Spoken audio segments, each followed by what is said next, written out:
hello fellow people of YouTube. I haven't vlogged for some time actually because I've not had anything to say. To be fair, the company I work for is having loads of stuff go wrong, so for Christmas pressure for 4 weeks I had to go out and deliver my parcels on my parcel route. I've been doing planning for the last 2 years. So it was, the positive is that I lost about £4 of fat because, you know, walking more steps a day helped me not put any weight on over Christmas, which was phenomenal. And then of course I went back upstairs for a week, and then within a week we got the end of year finances in, and they're panicking that the Czechoslovakian might not buy us. I don't know, it's just rumour, conjecture. Anyway, so I'm back out on delivery again, which is phenomenal. So walking 22,000 steps a day with my bad right foot, it's not fun, but at the same time I'm not having to do any cardio, and seem to be I've gone down 1 belt size already. I don't mind losing fat. It's just the problem I've got now is getting enough food in throughout the day. So yeah, that's been my life. It could all change in the next whatever, but it's got cold. What else has happened? It's been miserable up until recently. This week I've actually seen the sun. The sun started to come back out today, and the days are getting longer, obviously. But as far as anything else going on, nothing. Absolutely nothing. Fucking lips are all dry and whatever. I'm wearing chapstick. It's just like, seriously, I'm definitely feeling my age. The menopause. What a cunt that is. It's dread wash. I've got to wash my dreadlocks today. I haven't washed them for I think 2 weeks, I think it is. Maybe 3 weeks. I've got fucking dandruff. I'm like, I've never had dandruff in my life. It's because obviously my scalp's a bit dry because it hasn't been washed. So I've got to wash those. And the reason why I put it off, it takes a fucking day and a half to dry these wankers.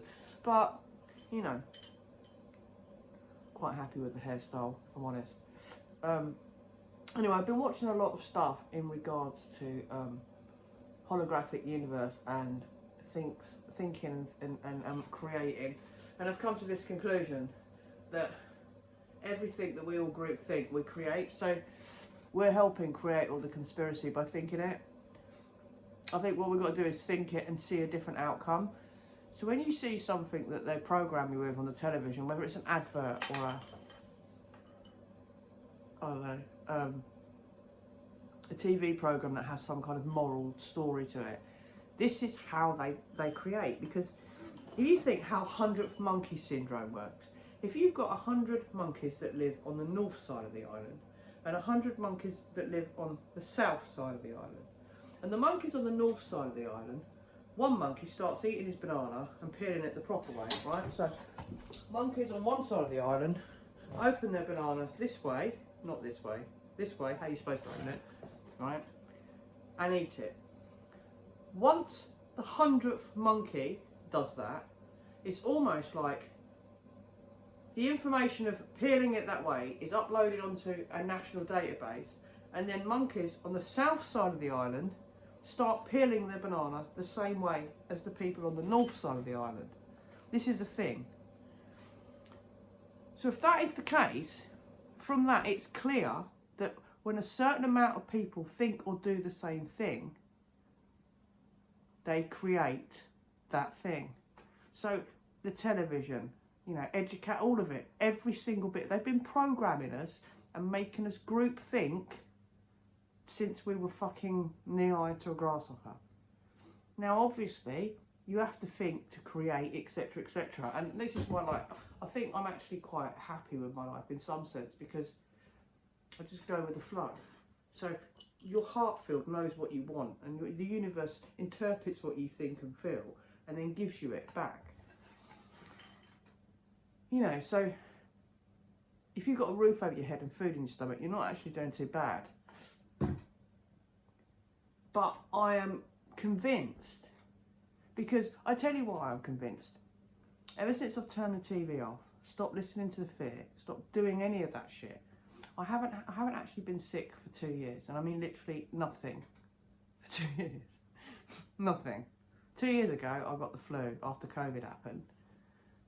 I actually was off guard with my vitamin D, and my missus got super sick with like the flu. I think it's like when everything opened back up, because there was no viruses around, your immune system wasn't learning, your innate didn't have any information.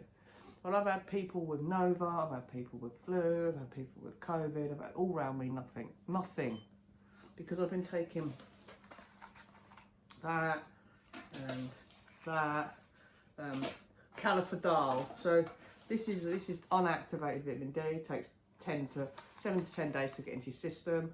So if you actually got sick today, it takes 7 to 10 days for that to actually work. But if you've got some Califidal, they do sell it now. You have to get it by prescription. Doctors are not very happy about giving it out. If you've got some Califidal, if you went to any other European country, they give it to you straight away. Within hours, the vitamin D levels will be... But low levels of vitamin D, anything under 40, people are getting sick. And, you know, they know this. This makes money. It's a bigger picture. But ever since I've turned all that fear off, stopped fucking listening to it, stopped abiding by the authority, not taking any notice of all that shit out there, my life's flowed really well. Really well. Things are happening for me. Turn the television off. Turn it off. But if you insist on watching it, don't think it as it's real. So you've got a kind of almost like, so when you watch a documentary and you watch something that's happened, you go, oh my God, wow, and then go, oh, but that wouldn't happen to me, because and then see it a different way. Because what happens is, when you watch something, a story, you attach emotion to it, so you have a flight or fight instinctual reaction to it, right? Well, every time that happens, that actually almost like exacerbates, not the wrong word, exaggerates the thought path, and actually sort of like almost like gives it an extra point. It's almost like once it's got 100 points in, it's a vessel that every time someone thinks of it, one item goes in, 2 items goes in. When it gets to a certain level, it's out there. It's almost like that, and I think that's how the universe works. It's a bit more complex than that, but definitely the thought and feelings and all that shit, it's true. And the powers that be, the 1%, they know that. They know that, and they use that to manipulate society and people constantly. I'm learning to, like, when I think of something and I get angry or upset, I'm learning to, why am I angry about that? What is it I'm thinking that's making me feel like that? And I'm trying to associate what it is and then have a different thought pattern to it. There's definitely something to it, 100%. There's something to it. Well, anyway, I thought I'd better check in because it's been a long while. Just finished work. I've got 1 day to work next week, and then I've got a week's annual leave. Thank God for that, because seriously, walking 25,000 steps a day is not for me anymore. Especially when you've got a broken right foot. Yeah, had it for years. It's a long story, cut short. That's why I took an indoor job and took responsibility, but hey, it is what it is. I'm on an old contract where I work, and a massive amount of change is happening, so I'm just hanging on to see if anything's going to be paid off or anything's going to come of it. If not, my CV's uploaded to LinkedIn and Indeed and ready to go, so we'll see. Hopefully I'll get a planning job because they want me there. We'll see what's going to happen. I'm sure it'll work out in the end. Yeah, so peace, love and light. Gonna go now, got nothing else to say. Bye.